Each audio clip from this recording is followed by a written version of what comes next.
Welcome to Manage to Engage, the podcast from clearandopen.com. Dedicated to the evolution of you, because businesses grow when people do. Serving leaders, managers, and people who will be, helping you reach excellence in your work and achieve your personal goals at the same time. Sign up for the free course at clearandopen.com. Now, imagination, tell me all the things I can now suffer over because I'm not in control of reality. That's the mission mentality. Because the mind wants to be in control, and when it's not, it gets upset. And this is why one of the most important things to really realize is that actually you're never in control. Hi, it's Joseph, and thanks for tuning in to Manage to Engage, the podcast from clearandopen.com.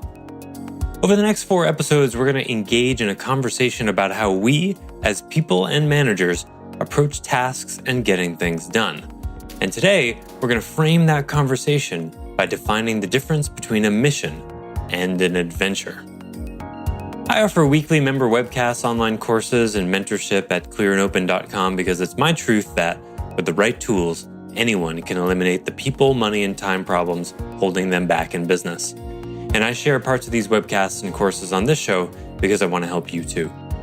If you're enjoying the show and learning from it, I'd love your feedback. If you're listening to the show on an Apple device, all you have to do is open up the podcast app, view the full description of this episode, and click the link to leave a rating and review for the show. And before we dive into today's conversation, I invite you to join me in a brief meditation so that we can all approach this discussion with a similar mindset. If it's safe for you to do so, of course.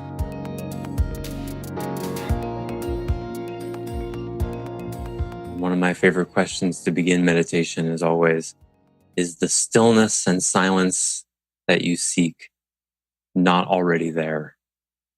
So you can close your eyes, and it's important to realize that it's not about creating something. It's about connecting to something that's already there. It's not about achieving something. It's not about getting anything. It's about joining with something that's already here. And with each out-breath, you can let go more and more into that which is already there. Each out-breath is a surrender into what is. And whether your mind is telling you things or not, it's still there. And with each out-breath, you let go even more. You touch into that stillness, that spaciousness, that ultimately is you. On one level, there's no difference. And in that stillness and in that space, everything just is, just as it is. That's something you can encounter, something you can experience. It allows for everything to be. It is the ultimate context. It allows everything just to be as it is. And the truest, realist aspect of you is that can allow everything to be just as it is. And if you notice thoughts that are occupying or distracting in any way, those are also part of your experience. You can just let them be too. Neither grasping nor pushing away. Just like as if you heard a bird call or a plane in the distance. Nothing to do with them. They're fine, not a problem. It's not about having a thoughtless experience any more than enjoying the quiet of nature would require the birds to be quiet. They're just there.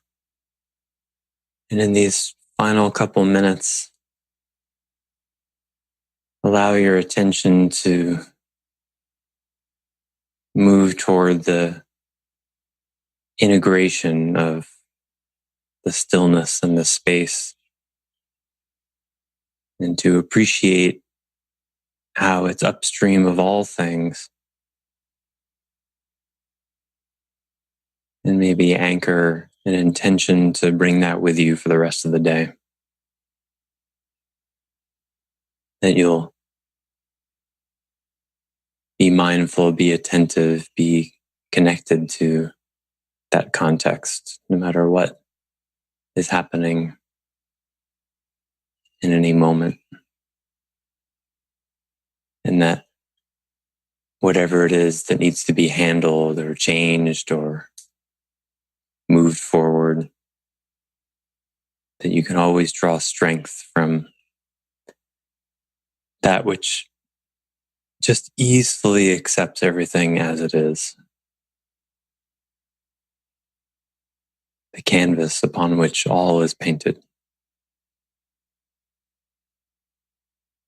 The silence that contains all sound. And then maybe wiggle your toes, start to move your fingers as we transition back to duality, as it were. And when you're ready, you can open your eyes. So I want to tell a bit of a story about my evening yesterday. It was 4:00 and I hadn't had the most productive day. So that's usually my time to cross some things off my list that would make my mind happy to accomplish. So I thought, let's look at my list. Let's see.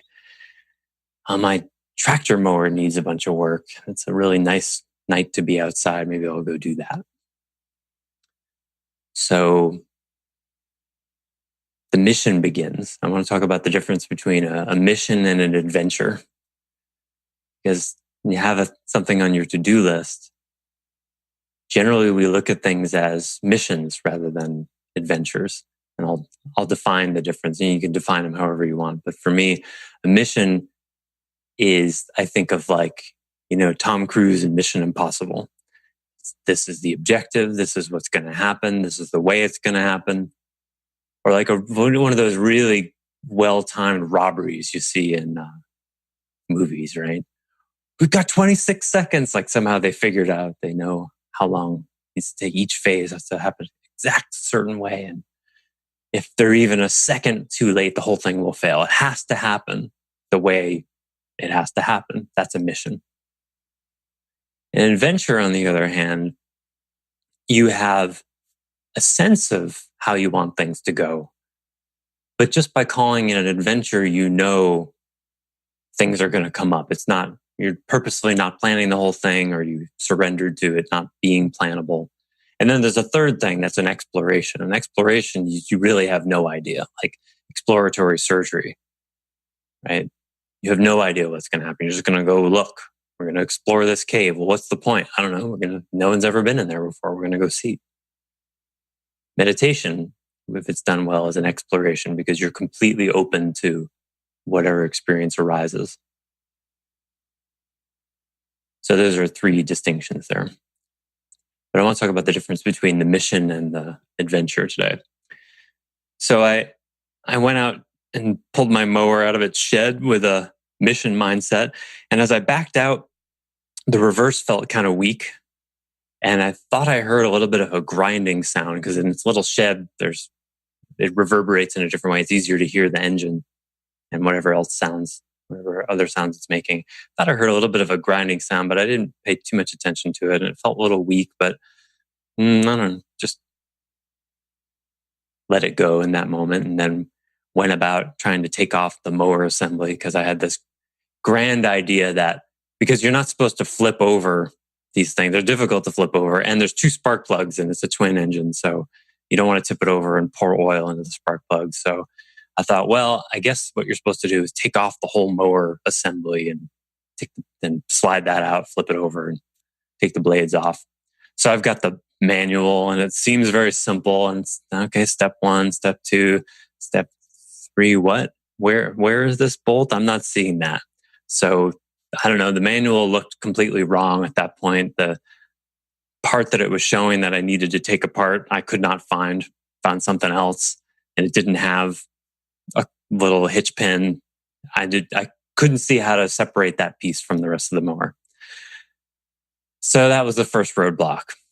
And the mission now was over and it had become an adventure. You see, because it didn't go how I thought. And just think for a second how often, when you're seeking to cross something off your to-do list, how often does it really go how you thought? I mean, even it's something as simple as like making yourself some eggs can go, turns out there's no butter. Okay, well, do I make something else? Do I substitute that butter with some oil? Do I want to taste olive oil and eggs? You ever made olive oil with eggs? Eggs with olive oil? It's a little weird. It becomes an adventure. Now, maybe, when we think of adventure, we think of like Lord of the Rings type stuff, but in content, it may not be as exciting or harrowing as an adventure as that, but it's an adventure where there's an end you're trying to get to and you don't know what's going to happen, right? You're encountering unknowns. So I give up trying to take this mower assembly off. And then I think, well, I guess maybe I'll just try to reach a wrench under there and take the blades off. But then I notice that the mower assembly, one of the sides is awfully close to one of the wheels. And I'm thinking maybe that's what was making that grinding sound. Maybe the wheel was actually running into this mower assembly. So I spent another 5 or 10 minutes looking at that. I'm like, well, it's awfully close and it's not as close as the other side. Are they supposed to be wonky that way? Or are they supposed to be square? And then I start looking into, well, I've never adjusted the position of that thing. I think there's a way to do that. I look in the manual there, I adjust it and I level it. And I decide, well, I guess it's okay as is. And then I wanted to see if the wheel was actually rubbing against the mower assembly. So I pull this thing in the back. I guess it disengages, takes it out of gear so you can push it, right? Because if you wanted to tow it. And I just start rolling it back and forth. And that's when I hear the grinding sound because the engine is off. And it's making an awful racket. And I'm like, oh, is there something in there? Is it rubbing? No, it's coming from the transmission. Not good. At best, it's a bearing or some kind of loose pulley in there. At worst, it's the transmission is shot and I'm getting a new mower really soon, which is not the best news in the world. So I spent another 10 or 20 minutes trying to isolate the noise. Is it the transmission? Is it coming from... And I'm not good with engines in general. I have very little talents there. I know enough to be dangerous. And I call my mechanic and leave him a message. So at the end of, I don't know, an hour and a half, I had accomplished exactly nothing.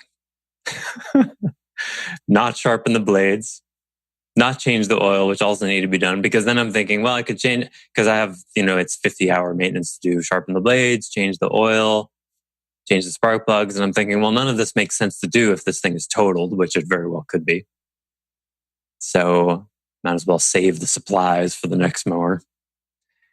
And then I started feeling, as I went back, it's like 6:30 and I'm going back into my house, I'm starting to feel like, well, I've accomplished absolutely nothing. And I felt this kind of crestfallenness, this kind of disappointment. Like, oh, well, that was just a total waste of time. And then I noticed that I was calling it a total waste of time. And that's where I realized that I was making some stuff up. I didn't know that the mower was totaled. I actually had no idea. Could just be a bearing. They can be awfully noisy, not necessarily the transmission. Could just be a loose idler pulley in there. I have no idea.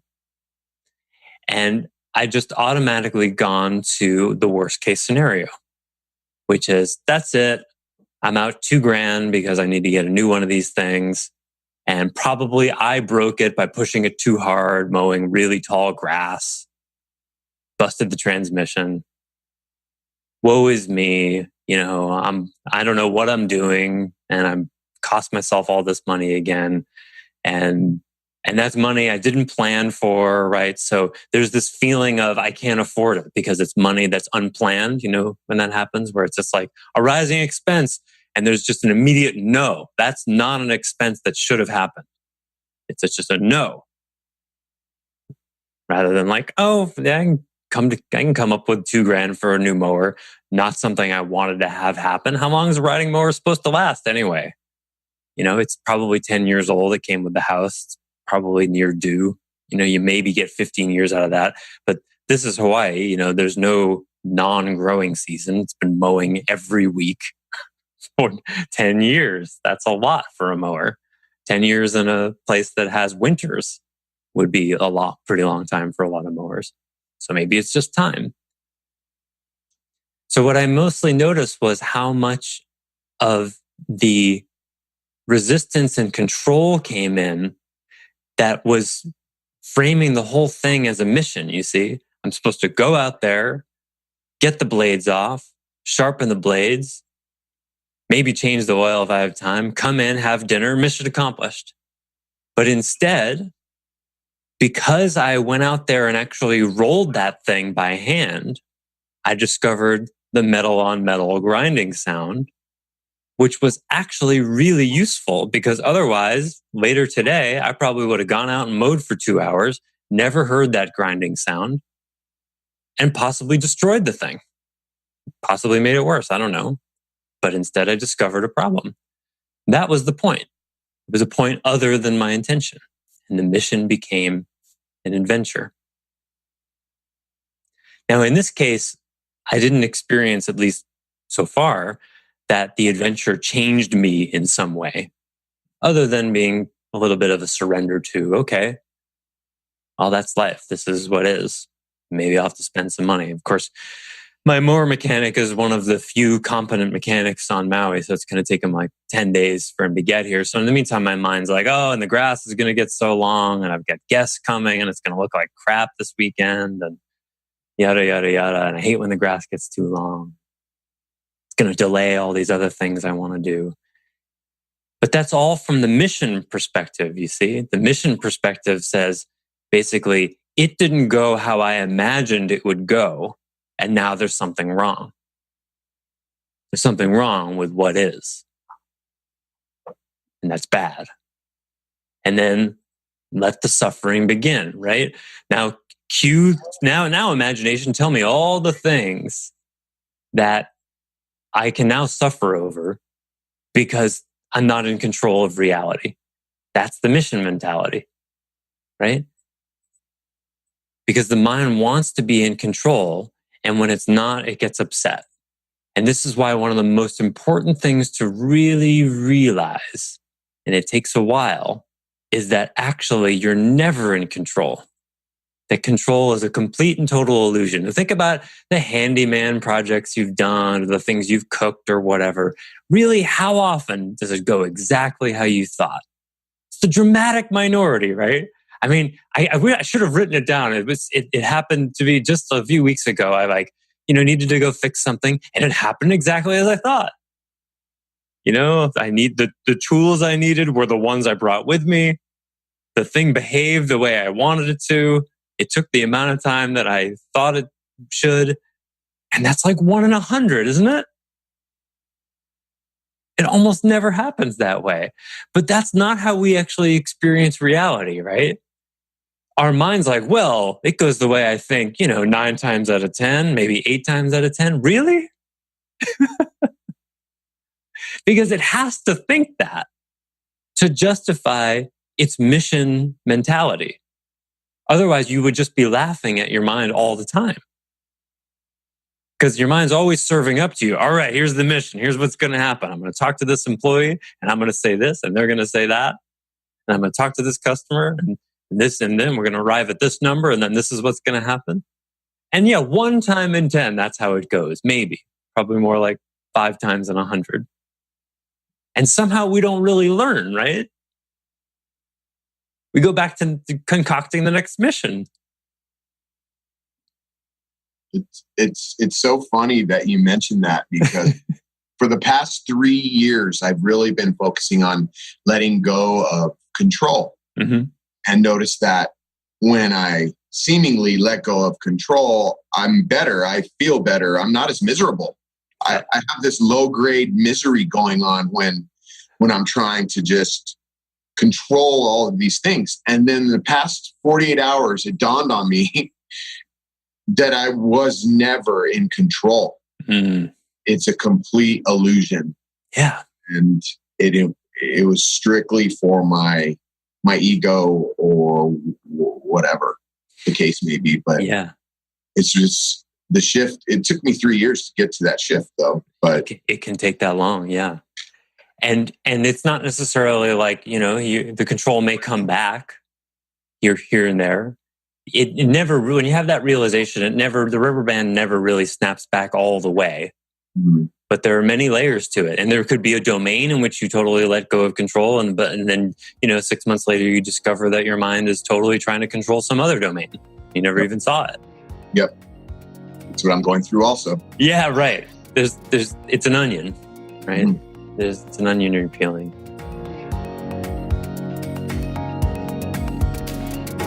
Thanks for listening to Manage to Engage, the Clear and Open podcast.